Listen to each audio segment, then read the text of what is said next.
तो भगवान होता है, डॉक्टर डॉक्टर ही होता है। हमने उसके ऊपर रिसर्च किया है, सर्च तो भगवान की है। तो आज के टाइम में तो ऐसा कोई भी अभी साइंस हमारी वहाँ नहीं पहुंची है कि किसी की बॉडी को जला कर अगर उसकी हड्डियों को हम इकट्ठा करके दोबारा उसी रूप में उसको लेके आ सकते हैं, इतना तो कम से कम अभी तक नहीं हुआ है। संत रामपाल जी महाराज जी को इनसे हट के बताता है, जो कि प्रूफ समेत देते हैं। या ये बता दो प्रूफ समेत कोई भी बात।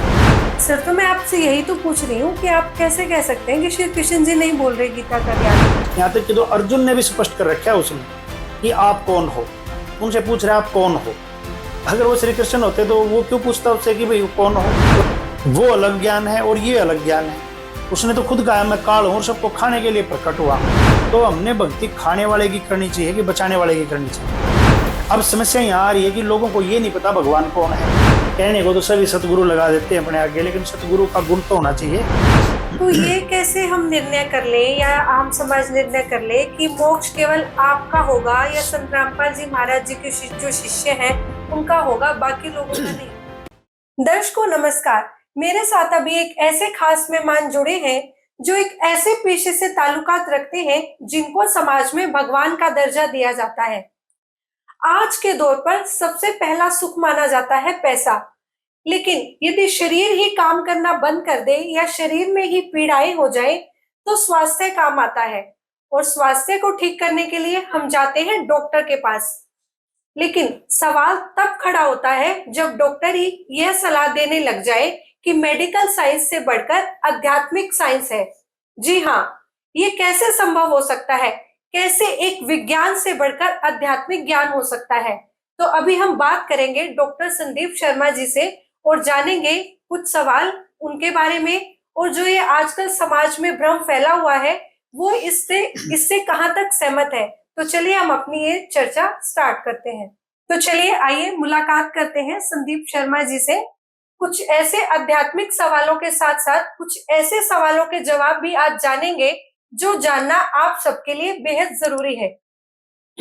सर नमस्कार, जैसे कि आप एक डॉक्टर हैं और आज समाज में या सामाजिक जीवन में डॉक्टर को भगवान का दर्जा दिया जाता है, तो सर आप इस बात से कहां तक सहमत है?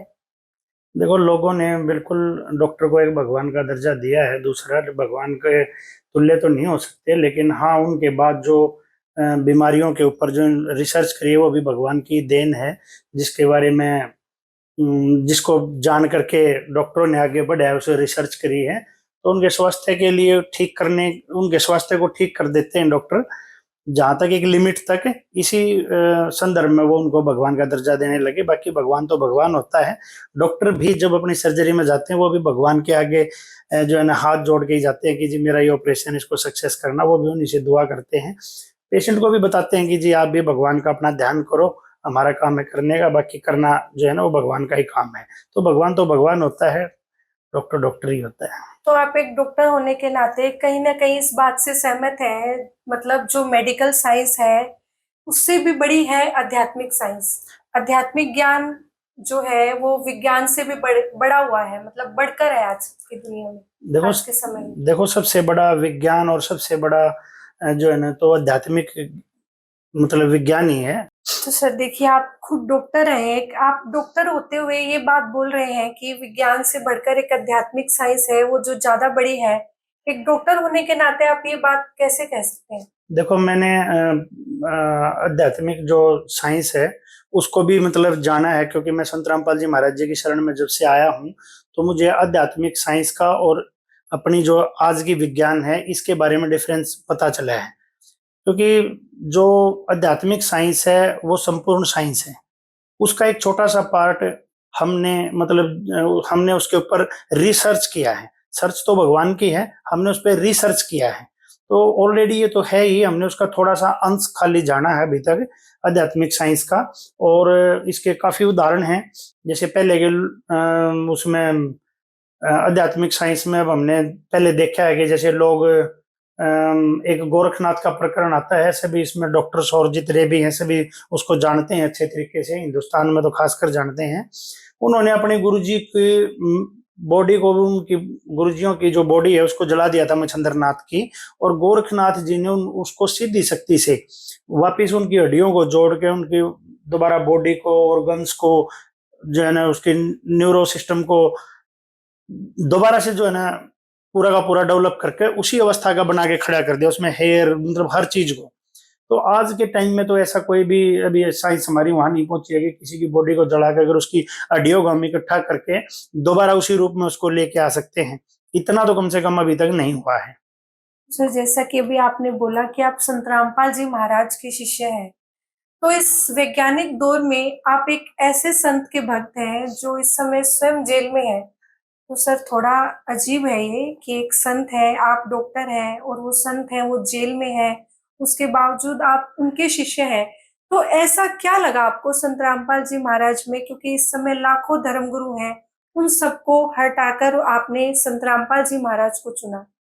देखो इस संसार में साधु संत और सिद्ध पुरुष बहुत ज्यादा जो है ना अपने अपने लेवल के ऋषि महर्षि हैं, बहुत हुए। इसमें एक संत पदवी जो है ना वो सबसे बड़ी पदवी है। साधु संत महात्मा और ऋषि और जो है ना अपना इनमें सबसे ज्यादा जो है ना उच्च पदवी संत की है।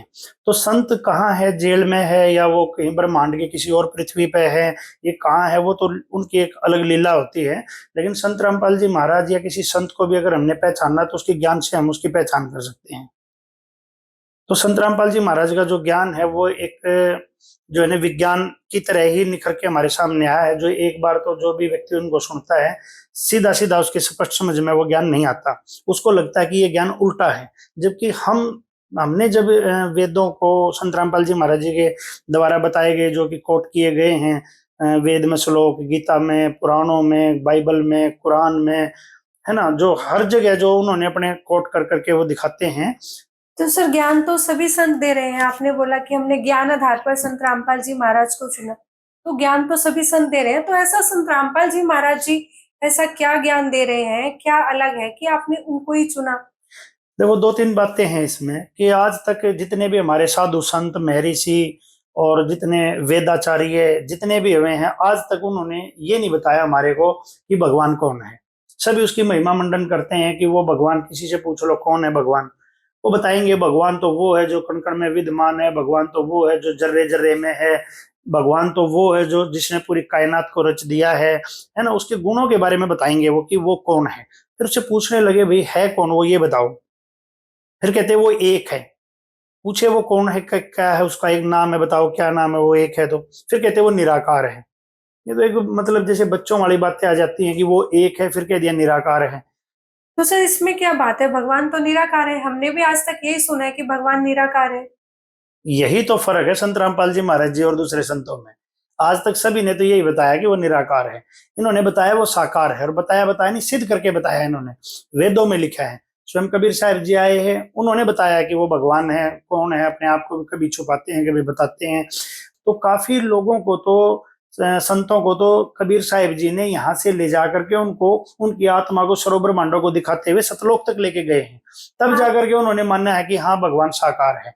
अब जिन्होंने देख लिया उन्होंने मान लिया। अब जो वो बता रहे हैं उनको कह रहे हैं कि ये पागल है, इनको पता नहीं है। उनको जैसे छोड़ानी के अंदर गरीबदास जी महाराज जी हुए, उनको भी लेके गए, उनको भी बावड़ा बताने लगे वहां के लोग, ये तो बावड़ा हो गया है। लेकिन बावड़े तो दूसरे थे जो उसके ज्ञान को समझ नहीं पा रहे थे, उन्होंने तो भगवान को साक्षात देख के बताया कि वो साकार है, ग्रंथ लिख दिया इतना बड़ा। ऐसे गुरु नानक देव जी ने को दिखा के लाए, देखने के बाद उन्होंने बताया तो उनको भी उनकी बात किसी ने नहीं मानी, उन्होंने भी अपना ग्रंथ की रचना करी। ऐसे ऐसे काफी संत हैं जिनको कबीर साहब जी स्वयं ले जाके दिखा के लेके आए कि भगवान साकार है।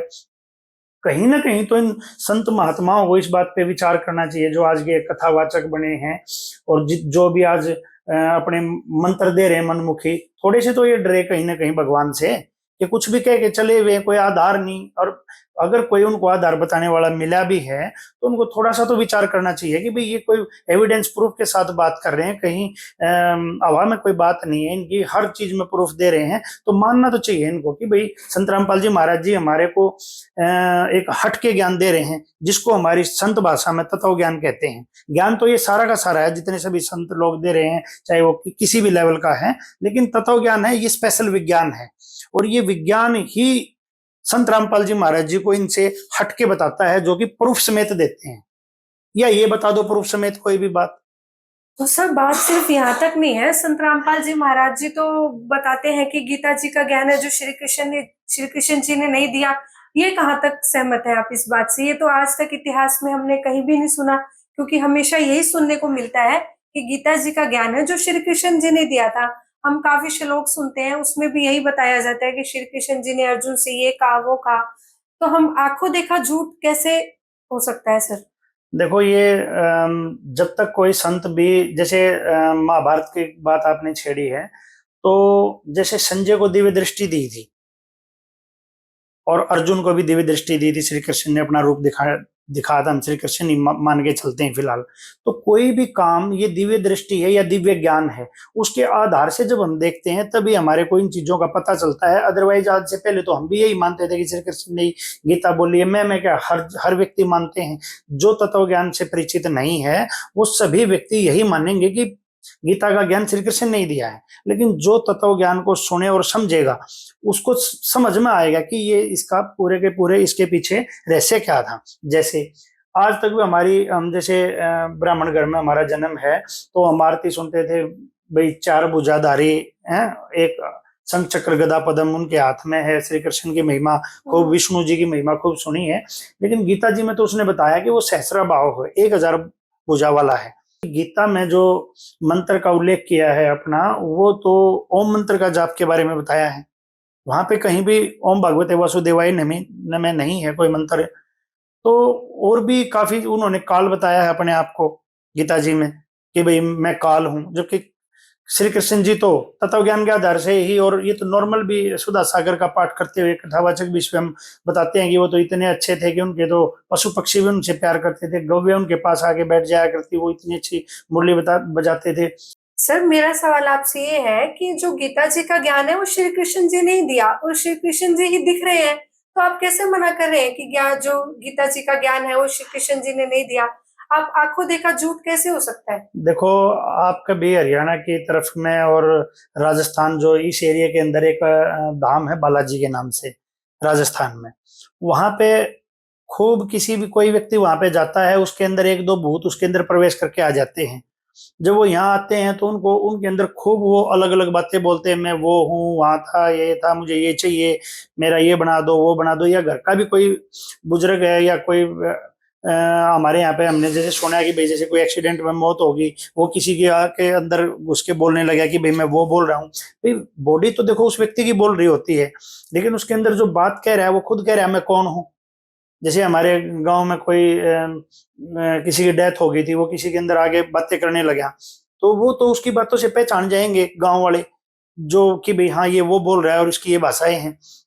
लेकिन जब वो उसके अंदर से निकल के चला जाता है तो उससे पूछते हैं भाई तुम ये बोल रहे थे, तो उसको कुछ पता नहीं होता कि मैं क्या बोल रहा हूँ, बल्कि उनका उल्टा उसका शरीर ऐसे टूटा होता था जैसे मेरे को पता नहीं किसी व्यक्ति ने कितना मार दिया मेरे बॉडी पे, जो है ना, उसको इतना ज्यादा पीड़ा होती थी उसके शरीर के अंदर, लेकिन वो बोलता दूसरा था। अब हम कोई अनजान व्यक्ति हो जिसको भूत प्रेतों का पता नहीं होता है कि वो कैसे बोलते हैं, कैसे अपने आकर के अपना अपनी बातों को रखते किसी आदमी के अंदर प्रवेश करके, वो व्यक्ति तो यही सोचेगा अनजान कि भाई ये तो ये आदमी बोल रहा है ये बात, ठीक है ना, इस आदमी ने ये बात बोली है। जैसे कोई बच्चे होते हैं वो सोचेंगे भाई मान लिया किसी के पापा के अंदर आ गया तो वो सोचेगा मेरे पापा तो ये बोल रहे हैं। लेकिन जो व्यक्ति सियाने होते हैं, समझदार होते हैं, वो जानते हैं भाई इसके अंदर कोई अलग आत्मा प्रवेश करके वो अपना बोल रही है कि भाई मैं कौन हूं। तो हम तो उस बच्चे की जैसे हैं जिसको हमें ये नहीं पता ये हमारा पापा बोल रहा है या इसके अंदर कुछ और बोल रहे हैं। तो हमारा लेवल तो आज तक के जो संत महात्मा है यहाँ तक का है। अब तत्व ज्ञान वाला कोई सियाना होता है, जो तत्वदर्शी संत होता है, जो तत्व को जानता है, जो सारे इन भूत प्रेतों को भी जानता है और बॉडी में कैसे एंट्री करके ये बात करते हैं वो भी जानता है, तो वो बताएगा कि ये तुम्हारे पापा की भाषा नहीं है, वो इसकी भाषा है। और जब वो निकल जाता है उसके अंदर से तब उसकी भाषा वो अलग होती है। तो ठीक इसी प्रकार आप समझे, बहुत ही सिंपल भाषा में ये बताने की चेष्टा कर रहा हूं मैं ताकि आप समझ जाओ। जैसे सबसे पहले तो अर्जुन का ही सवाल है, उनसे पूछ रहे हो आप कौन है, जबकि वो बचपन से ही उनके साथ जो है ना बड़े हुए हैं और उनके साथ रहे हैं, उसके साले थे वो खुद, तो वो उनसे ही पूछ रहा है आप कौन है। इसका मतलब सिर्फ यहाँ तक कि तो देखो हमारे संत महात्माओं को ज्ञान नहीं हुआ कि ये कौन है, कृष्ण बोल रहे हैं कोई और है, यहाँ तक कि तो अर्जुन ने भी स्पष्ट कर रखा है उसमें कि आप कौन हो, उनसे पूछ रहे आप कौन हो। अगर वो श्री कृष्ण होते तो वो क्यों पूछता उससे कि भाई कौन हो, वो तो बता देता भाई मेरा साला है, वो क्यों पहला प्रश्न तो यही नहीं करता। तो अर्जुन ने स्पष्ट कर दिया कि श्री कृष्ण नहीं था वो। वो कोई और था। दूसरी बात, उसके श्री कृष्ण जी की तो 4 भुजाएं हैं, विष्णु जी की। विष्णु जी के वो अवतार थे। कई आदमी कहते हैं कि विष्णु श्री कृष्ण जी के ही अवतार थे। चाहे विष्णु जी श्री कृष्ण के, श्री कृष्ण जी अर्जुन के, हमने सिर्फ कॉन्सेप्ट को समझने के लिए ये बात करनी है कि वो 16 कला के भगवान थे, चाहे वो विष्णु जी हैं चाहे श्री कृष्ण जी हैं। अब इसमें तो बता रहा है मैं, तो 1000 कला का भगवान है ये तो 1000 कला का भगवान है, तो वो ब्रह्म है।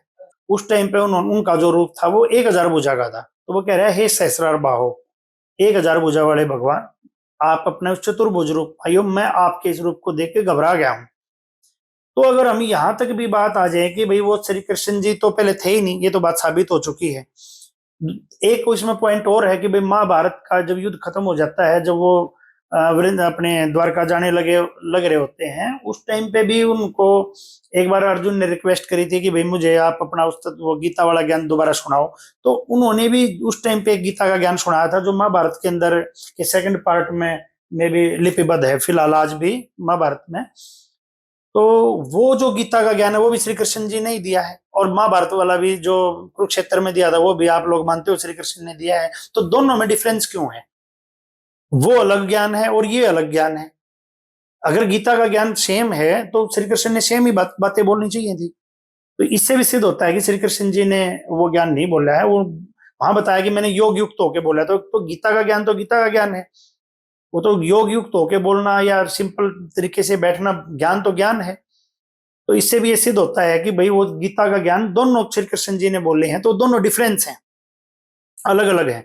तो वहां पे जब ये बोला गया है कि वो तो 1000 कला का भगवान है, वहां पे उसने अपना 1000 कला का रूप नहीं बनाया, वहां उसने अपने आप को काल नहीं बताया।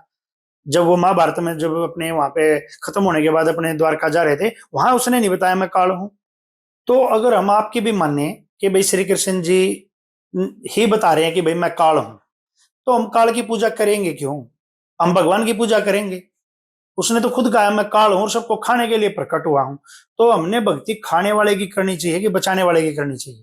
जो हमें मार रहा है खा रहा है, हम उसके निकट जाने की कोशिश करें, भक्ति उसकी करके उसके निकट जाएं, कि हम उसकी छोड़ के भगवान के पास जाएं, उसकी भगवान की तरफ भागे। अब समस्या यहाँ आ रही है कि लोगों को ये नहीं पता भगवान कौन है। उनको तो वही भगवान दिख रहा है और वो कह रहा है भाई मैं तो खा रहा हूं। तो संत रामपाल जी महाराज जी ने आके बताया कि भगवान कौन है। और उससे पहले जैसे कबीर साहिब जी आए 600 साल पहले, उन्होंने आके बताया कि भगवान कौन है, मैं भगवान हूं, हम ही अलग खला है, कुतुब गोस्वर पीर, गरीबदास खालिक धनी, हमरा नाम कबीर। तो उन्होंने बताया भाई हम हैं। तो सर, जैसा कि संत रामपाल जी महाराज जी तो कबीर को ही भगवान बताते हैं, लेकिन कोई तो राम को भगवान बताता है, कोई महावीर को भगवान बताता है, कोई बुद्ध को भगवान बताता है। लेकिन संत रामपाल जी महाराज का तो कहना है कि कबीर ही भगवान है, इसके अलावा कोई और भगवान ही नहीं है। देखो संत रामपाल जी महाराज जी जो बता रहे हैं ना, वो अविनाशी भगवान के बारे में बता रहे हैं। ये जो जितने भी आपने भगवान है ये देवता है, भगवान नहीं है। किसी भी संत को, किसी भी हम साधु को और संत कह देते हैं, जबकि संत की तो पदवी सबसे ऊंची पदवी है, साधु की पदवी एक अलग है, और सिद्ध पुरुष की, सिद्ध की अलग है ना। तो इसी प्रकार हम इन किसी को भी भगवान कह देते हैं। भगवान होता है वो एक ही होता है, सभी मानते हैं इस बात को कि भगवान एक होता है, दूसरा नहीं होता। जब भगवान वो खुद कहते हैं एक होता है, तो ये हम 33 करोड़ों को भगवान क्यों बता रहे हैं? किसी को तो कह लें ये देवता है, कभी देवता कह देते हैं, कभी भगवान कह देते हैं, तो एक जगह तो रुकें। अब कंफ्यूजन तो सबसे ज्यादा यही क्रिएट हो जाता है, कोई भगवान कह देते हैं, कभी उनको देवता कह देते हैं, कभी इनको कुछ कह देते हैं। तो ऐसे नहीं होना चाहिए। इनको कभी राष्ट्रपति को कोई मुख्यमंत्री कह दे, कभी कुछ कह दे, तो कंफ्यूजन हो जाएगा ना कि है क्या रियल में। तो इसी प्रकार जो भगवान शब्द है वो उस परमात्मा के लिए है जो अविनाशी है, जिसको एक भगवान बोलते हैं। ये देवता है, तीनों देवता हैं, ब्रह्मा विष्णु महेश, और आगे इनके अवतार हैं। गीता में तो 7वें अध्याय के 12 से 15 में बताया है कि भाई ये तो तीनों गुणों की भक्ति करनी ही नहीं चाहिए, रसगुण ब्रह्मा, सतगुण विष्णु, तम गुण शिव जी। 15वें मंत्र में तो स्पष्ट बताया कि माया है प्रज्ञानता, ये त्रिगुण में माया के द्वारा जिनका ज्ञान रह जा चुका है, ऐसे आसुरा भाव आश्रिता, राक्षस भाव को धारण किए हुए, नराधाम, मनुष्य में नीच, दुष्कृतिन, दुष्कृतिन वर्ड लिखा है संस्कृत में, दुष्कृतिन मतलब दुष्कर्म करने वाले, मूढ़ मैंने मूर्खा, मूर्ख, और माम ने प्रदंते, मेरी भक्ति भी नहीं करते। ये किसकी भक्ति नहीं करते? ब्रह्म की भक्ति नहीं करते। किसकी भक्ति कर रहे हैं? इन तीनों गुणों की कर रहे हैं, रजगुण, सतगुण और तमगुण, ब्रह्मा विष्णु और महेश। अब इनकी भक्ति को तो गीता स्वयं मना कर रही है। कह रही है कि उस भगवान की भक्ति करो, उस ब्रह्म की करो, और वो ब्रह्म बता रहा है कि क्या नाम है, परम अक्षर ब्रह्म की भक्ति करो। तो रामपाल जी महाराज जी ने जो बताया है, ऐसे तो उनके पूरे सत्संग भी चलते हैं, सारे उनके भगत भी इंटरव्यू देते हैं। थोड़ा सा तो ये समाज और ये संत, समाज तो फिर भी मान ले, थोड़ी सी ये संत अगर समझ लें इस चीज को और अपने ईगो को छोड़ दें कि भाई हमें पूर्ण ज्ञान नहीं, तो हमने तो जो संत रामपाल जी महाराज जी ने कहा है, हमने तो उनकी किताबें ही नहीं पढ़ने देनी, हम अपने शिष्यों को बोल दे कि तुम किताब ना पढ़ने दो, तो तुम तो काल की पैरवी कर रहे हो। तो सर एक सवाल और पूछना चाहूंगी आपसे मैं। कहते हैं भगवान है जो वो चमत्कार बहुत करते हैं, भगवान की परिभाषा ही है कि चमत्कार करना, वो अपने भगत के साथ चमत्कार करते हैं। तो आज आप संत रामपाल जी महाराज जी के शिष्य किस लिए हैं? वो आपके साथ चमत्कार कर रहे हैं इसलिए, या आप उनकी बातों से ही बहुत ज्यादा प्रभावित है इसलिए भी? देखो क्या है कि मेरी इस बारे में थोड़ी सी अलग सोच है कि देखो, एक तो किसी को लाभ दे दिया या सुख दे दिया या चमत्कार कर दिया, इसको देख करके भगवान साबित होना या पूर्ण संत साबित होना, ये मैं नहीं मानता। मेरा अपना पर्सनल व्यू है ये। हाँ, भगवान के गुणों में ये चीज होती है, संत के गुणों में ये चीज होती है, लेकिन इन्हीं से संत साबित हो जाना ये मैं नहीं मानता। क्योंकि आज टीवी पे जितने भी जो है ना संत आते हैं, वो भी अपने इंटरव्यू अपने फॉलोअर्स से दिलवाते हैं। सभी कहते हैं मुझे ये सुख हो गया, मैं बिल्कुल मतलब अपाहिज था, मैं उठ के भागने लगा, मेरी भी मृत्यु आ गई थी, मेरी भी टल गई है, मैं एक्सीडेंट में ऐसे था, मैं भी बच गया। तो सर फिर उन संतों में कुछ क्वालिटीज तो होंगी, कुछ तो उनमें होगा कि वो अपने भक्तों को अगर लाभ दे रहे हैं तो उन भक्तों के लिए तो वो भगवान से कम भी नहीं है। देखो, संत रामपाल जी महाराज जी का जो अपना जो मिशन है, वो है सतलोक का मिशन, मुक्ति का मिशन। इनका ये तो लाभ, आप अपनी बैटरी चार्ज करोगे भक्ति से, आप भी किसी को श्राप दे दिया, किसी को आशीर्वाद दे दिया, उनसे हो जाते थे। आज तक की हमारे जितनी भी जो है ना पुराणों में जितनी भी ये कथाएं हैं, ये सारी की सारी श्राप और चमत्कार और आशीर्वादों पे ही हैं। तो क्या वो सारे भगवान हो गए? गोरखनाथ ने है कितनों को जो है ना ठीक कर दिया, कितनों को जो है ना, कितने जैसे चुनक ऋषि जैसे हैं, एक एक उससे जो है ना 72 करोड़ मान दाता की सेना को मार दिया, सगड़ राजा के उनके पुत्रों को मार दिया। तो कितने जो है ना अपनी सिद्धि शक्ति से जो है ना मार दिया, किसी को आशीर्वाद दे दिया, उसका ये हो गया। तो इससे भगवान थोड़ी साबित हो जाता है। कोई लाभ दे दिया किसी को, कोई भी अपने उसको कोई भी जो है ना, ये तो आध्यात्मिक, देखो हम कोई भी भक्ति करते हैं उससे हमारे को लाभ तो मिलता ही है, चाहे पुण्य मिलता है उससे। जैसे तप करते थे, तप से भी सिद्धियां आ जाती हैं, सिद्धि किसी का नाश भी कर सकती हैं, वो किसी को आशीर्वाद दे दिया तो उसको फल भी सकती हैं। तो क्या वो भगवान हो गए सारे के सारे? भगवान की डेफिनेशन अलग है। हमने जो भगवान की डेफिनेशन लगा रखी है, वो लगा रखी है सुख और चमत्कारों से। ये भी गुण उसके अंदर होते हैं, लेकिन इन्हीं गुणों के कारण भगवान नहीं साबित हो जाता। भगवान का ज्ञान होता है उसके ज्ञान से। गीता में भी लिखा है, अगर जिन 4 प्रकार के आदमी मेरी भक्ति करते हैं, अर्थार्थी, अर्थ, जिज्ञासु और ज्ञानी, उसमें ज्ञानी मेरे को सबसे प्रिय है। वो ज्ञानी क्यों प्रिय है? क्योंकि उसको ज्ञान होता है कि भाई क्या सत्य है और क्या असत्य है। तो वो अपनी भक्ति करके आत्म प्राण उद्धार ही ऐसा धर्म नहीं, और परमात्मा की वाणी में आता है कि भाई वो प्राणों का उद्धार करना, वो एक मेन चीज है और वो सर्वोत्तम चीज है। तो सर एक और सवाल भी आपसे मैं यहाँ पर जानना चाहूंगी। जैसे आपने संत रामपाल जी महाराज जी को अच्छे से समझा है, उनको जाना है, और भी संत हैं विश्व भर में, आज के टाइम पर लाखों संत हैं, तो आप संत रामपाल जी महाराज जी की तुलना उन संतों से कैसे करेंगे? इनकी तो तुलना उनसे हो ही नहीं सकती। ये तो परम संत हैं, ये तो सतगुरु है रियल में। कहने को तो सभी सतगुरु लगा देते हैं अपने आगे, लेकिन सतगुरु का गुण तो होना चाहिए। पैमाने हैं हमारे सदग्रंथ, मैच करके देखो, सतगुरु एक भी मिल जाए तो, पूरी पृथ्वी पे मिल जाए तो एक भी सतगुरु, सतगुरु होता है जो सच्चा गुरु है। और ये इनको भगवान, और सत कौन है? वो भगवान है स्वयं। और सत का इनको ज्ञान नहीं, भगवान का ज्ञान नहीं, क्योंकि ये उसको निराकार बता रहे हैं। तो जब ये निराकार ही बता रहे हैं तो उसका ज्ञान कहां से हुआ इनको?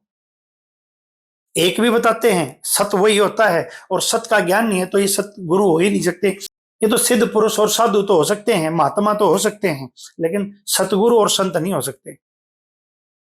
सर देखिए, मृत्यु तो यहाँ पर सबकी होगी, जो आए हैं मृत्यु सबकी होगी, सबने एक ना एक दिन जाना है। तो ये कैसे हम निर्णय कर लें या आम समाज निर्णय कर ले कि मोक्ष केवल आपका होगा या संत रामपाल जी महाराज जी के जो शिष्य हैं उनका होगा, बाकी लोगों का नहीं।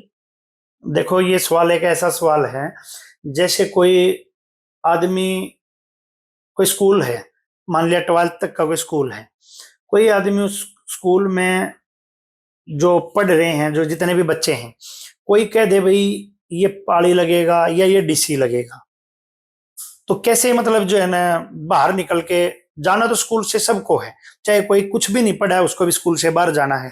एक टाइम के बाद पूरी उम्र वो स्कूल में नहीं रह सकता, पूरी उम्र कोई भी व्यक्ति स्कूल में नहीं रह सकता। उसको भी 5 साल, 2 बार फेल हो गया, 4 बार हो गया, 5 बार, 6 बार हो गया, स्कूल छोड़ के उसको जाना ही है। और चाहे कोई कितना भी इंटेलिजेंट है, उसको भी स्कूल छोड़ के जाना है। अब कोई व्यक्ति कहे भाई इतना पढ़ लिया, इतना इंटेलिजेंट है, ये भी स्कूल छोड़ के जा रहा है, और जो कुछ भी नहीं पढ़ा है वो भी स्कूल छोड़ के जा रहा है, तो क्या फायदा स्कूल में? क्या कोई ज्यादा पढ़ा लिखा इसी स्कूल में रह जाएगा? हाँ, वो टीचर लग जाए कभी बाद में, बाहर जाकर के पॉइंट होके आ जाए, अलग बात है, लेकिन विद्यार्थी रूप में तो उसको छोड़ के ही जाना पड़ेगा। तो ये पृथ्वी एक विद्यालय है, इसके अंदर मनुष्य एक विद्यार्थी है, उसकी पढ़ाई आध्यात्मिक ज्ञान है, उसको पढ़कर जो व्यक्ति जहां की साधना करेगा वो वहीं पे जाएगा। अब जो आदमी भूतों की, पितरों की, जो जितने भी संत हैं, ये गीता में मना कर रखा है कि भाई आप लोगों ने श्राद्ध नहीं निकालने, जो श्राद्ध निकालेगा वो जो है पितृलोक में जाएगा, वो पितर बनेगा, भूत पूजा जो करेगा वो काल में भूत बनेगा, और जो भगवान देवताओं की पूजा करेगा वो देवताओं को प्राप्त होगा, जो भगवान की पूजा करेगा वो भगवान को प्राप्त होगा। तो ये तो उनका विधान है कि जो व्यक्ति भूतों की पूजा कर रहा है और वो मर के जा रहा है, तो जाहिर सी बात है वो सीधा नरक में ही जाना है, और भूतलोक में जाना है, तो वो कहां से सतलोक में चला जाएगा? और जो व्यक्ति सतलोक की भक्ति कर रहा है, जैसे उसमें लिखा है 9वें अध्याय के 25वें में, जो उस भगवान की पूजा करता है वो अंतकाल में उसके पास जाएगा। तो ये तो हमारी स्टडी से पता चलता है ना कि हम कहाँ जाएंगे। तो संत रामपाल जी महाराज जी के जो शिष्य और हैं वो शास्त्र अनुकूल साधना करते हैं, वो उस सतलोक की भक्ति करते हैं, सतलोक के मंत्र हैं वो लिखे हुए हैं, सारे के सारे प्रमाणित हैं जो संत रामपाल जी महाराज जी देते हैं। तो ये लिखा है कि जो व्यक्ति अंत काल में जिसकी साधना में लीन होकर के प्राण छोड़ेगा वो वहीं पे जाएगा।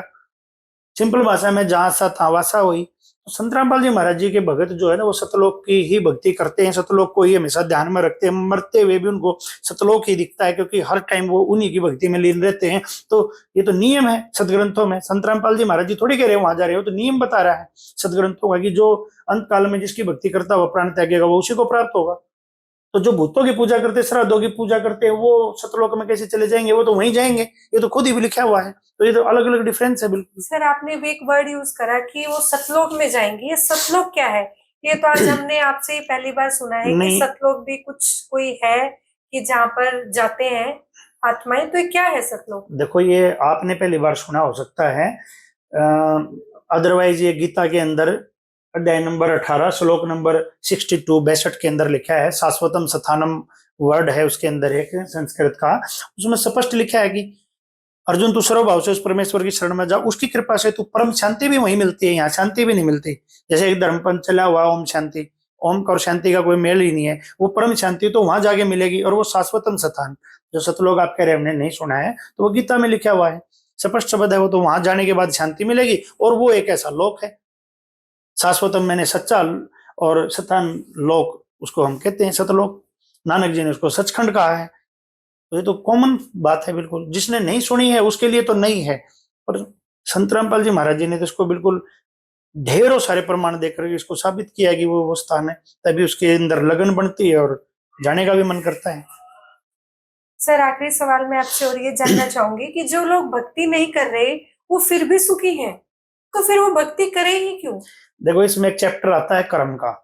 कर्म का जो व्यक्ति ने जो चैप्टर समझा है वो उसको बखूबी जानता है कि ये किस लिए कौन सुखी है, किस लिए कौन दुखी है। और जिसने पूर्व जन्म में भक्ति करी है, ये आत्मा रूपी चिप है। आत्मा, जैसे उदाहरण देके बताया कि आत्मा जैसे मोबाइलों के अंदर चिप आती है, इसमें कितने टीबी डाटा तक आ जाता है, जीबी है टीबी, तो उसके अंदर हमारे जैसे करोड़ों जन्मों का, हम तो अभी मरना तो सभी को है, तो उनके जो कर्मों का जो डाटा है वो इस चिप, आत्मा रूपी चिप में फीड है। तो इसको संचित कर्म बोलते हैं संत भाषा में। उसके बाद प्रारब्ध होता है। जब ये जीव मनुष्य शरीर धारण करके यहाँ पृथ्वी पर आता है तो एक विधना है वहां पे, आम गांव की भाषा में देसी में उसको बेमाता बोलते हैं। तो वो कर्म के लेख बनाती है, जिसके ज्यादा पाप हैं ज्यादा पुण्य, उनमें से कुछ कुछ लेती है, जिसके पुण्य ज्यादा उसके पुण्य ज्यादा आ जाएंगे, पाप ज्यादा ज्यादा आ जाएंगे, तो दोनों को मिक्स करके प्रारब्ध बनाती है। तो 70% जो कर्म है वो पहले से पूर्व निर्धारित होते हैं। 25 जो % कर्म है वो हमारे क्रियामान कहलाते हैं, कि हम मनुष्य जन्म में रह गए, हम अच्छे करेंगे तो इसको और बढ़ा सकते हैं, बुरे करेंगे तो वो तो हमारे चलेंगे, आगे हम और खराब कर देंगे। ये थोड़ा सा कॉन्सेप्ट आगे पीछे का भी हमने देखना पड़ेगा इसको जोड़ के। तो जिस व्यक्ति के ज्यादा अच्छे कर्म पहले हैं, आज भले ही वो कुछ नहीं कर रहा है, शराब भी पी रहा है, भक्ति भी नहीं कर रहा है, जो भक्ति करते हैं उनको गालियां भी देते हैं कि ये भगत बने हैं आज, हैं, और वो शाम को बोरी भर के नोट ले जाता है, डीलरी का काम करता है प्रॉपर्टी का, तो वो अच्छे गाड़ियां हैं सब कुछ है, बट उसने भक्ति तो कुछ नहीं करी, भक्ति कुछ नहीं करी, तो अगले जन्म में उसको भी कुछ नहीं होगा। ये तो थोड़ा सा पिछले और अगले जन्मों का कॉन्सेप्ट और बीच का लंबा काम है। वही तो ये दिव्य दृष्टि परमात्मा जो जैसे धृतराष्ट्र को भी बताई उन्होंने कि मैंने 100 जन्मों को पिछले याद है कि मैंने कोई ऐसा कर्म नहीं किया जिससे मुझे अंधे का जन्म मिले। तो श्री कृष्ण जी ने उनको दिया दिव्य दृष्टि दी कि एक जन्म और पीछे देख। 101वें जन्म में उसने देखा कि वो किसी जो है टिड्डियों को एक सुई सूल लेकर के और उसको उनकी आंखों को फोड़ रहा था। तो बोले भाई तुम्हारा वो जन्म का फल आज मिला है जिसकी वजह से तुझे अंधा होना पड़ा। तो 101 जन्म पहले का जो कर्म है वो हमें आज भोगना पड़ रहा है। तो हम इसको सिर्फ 10-20 साल के जो हमारा ये अंतराल है इसमें ही हम ये जज नहीं कर सकते कि भाई ये सुखी है तो क्यों है, ये दुखी है तो क्यों है, ये भक्ति नहीं कर रहा तो ये कहाँ जाएगा। इसको थोड़ा सा लंबा चैप्टर है, इसको और पीछे तक सुनना पड़ेगा और ये संत ही आप लोगों को बता पाएंगे। संत रामपाल जी महाराज जी तो इसको बिल्कुल जो है ना वेद और गीता और पुराणों से बिल्कुल साबित करके बताते हैं, या तो फिर इनको झूठे बताओ। ये सर जैसा आप बता रहे हैं कि सबको पाप कर्म अगर भोगने ही हैं तो फिर संत रामपाल जी महाराज जी से नाम दीक्षा क्यों ले या फिर भक्ति क्यों ही करें जब पाप कर्म तो हमें भोगने ही है। देखो, जब तक हम पूर्ण संत से लेकर के पूर्ण परमात्मा के जो मंत्र है उसको लेकर के जब तक हम भक्ति नहीं करेंगे तब तक तो हमें सभी को भोगने ही पड़ेंगे। लेकिन संत रामपाल जी महाराज जी ने एक जैसे कबीर साहब जी आए थे उस टाइम पे भी उन्होंने बताया है, संत रामपाल जी महाराज जी ने हमको बताया है, उन्होंने तो पहले अपना ज्ञान भी दिया है, लिखवाया भी है। इन्होंने आकर के दोबारा हमारे को बताया कि जब ही सतनाम हृदय धरो भयो पाप को नाश, मानो चिंगारी अग्नि की पड़ी पुराने घास। तो जो सतनाम का मंत्र है जो संत रामपाल जी महाराज जी ही सिर्फ देते हैं।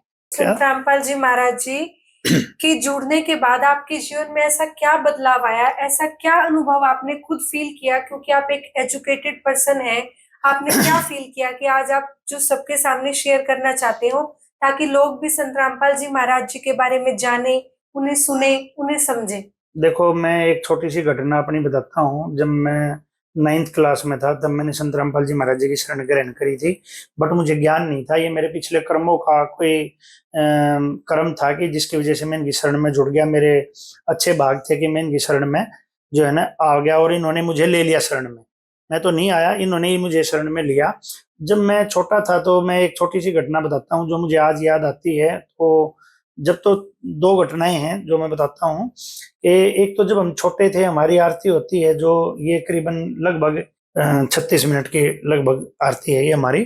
तो जब हम इस आरती को करते थे, छोटे होते थे, तो हमारे पिताजी बोलते थे कि भाई ये तो इतनी बड़ी आरती है।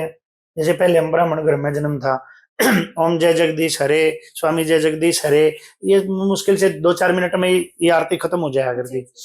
अब क्या हुआ कि ये आरती आ गई जो है ना 36 मिनट की।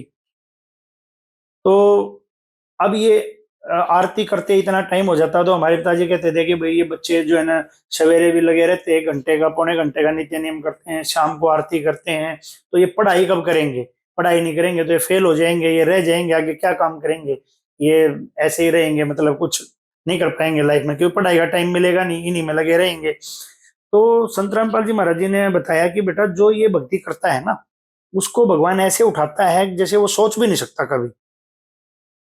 तो हमारे को उस टाइम पे लगता नहीं था। उन्होंने बताया कि भाई तुम देखना एक दिन जो ये भक्ति अगर करते रहे ना तो ये तुम्हारे कर्मों में ऐसा चेंज जबरदस्त लेके आएगी तो तुम सोच भी नहीं सकते। तुम एक दिन ऐसी जगह होगे कि तुम्हें तुम देखोगे कि तुम कहाँ खड़े हो जा करके। तो उस टाइम पर हमें लगता नहीं था कि भाई हम कोई ऐसी मतलब इसमें आएंगे, क्योंकि कोई बैकग्राउंड नहीं हमारा कि कोई डॉक्टर है फैमिली में, ऐसा कुछ भी नहीं था। तो परमात्मा की हम भक्ति भी करते रहे साथ में। और जब हमें आज पता चला कि आज हम हैं कहाँ पे, वो तो लेकिन आज हम उस बात को याद करते हैं कि महाराज जी ने हमारे को जो बताई थी वो आज बहुत ही ज्यादा सही बात हुई है। जो है समाज के लोग हैं जितने भी पढ़े लिखे हैं, वो एक बार संत रामपाल जी महाराज जी के ज्ञान को समझें, इनकी बुकों को पढ़ें, इनके सत्संगों को देखें, और सभी आकर के अपना मोक्ष वाला मार्ग अपनाएं, जिससे हम यहाँ भी सुखी होंगे और मरने के बाद सतलोक भी जाएंगे। और सभी आकर के संत रामपाल जी महाराज जी की शरण ग्रहण करें, नाम लें। तो दर्शकों, आपने देखा हमारा एक खास प्रोग्राम। आगे भी हम इसी प्रकार का खास कार्यक्रम करते रहेंगे। आप हमारे साथ ऐसे ही जुड़े रहिए और देखते रहिए हमारा चैनल रियल स्टोरी।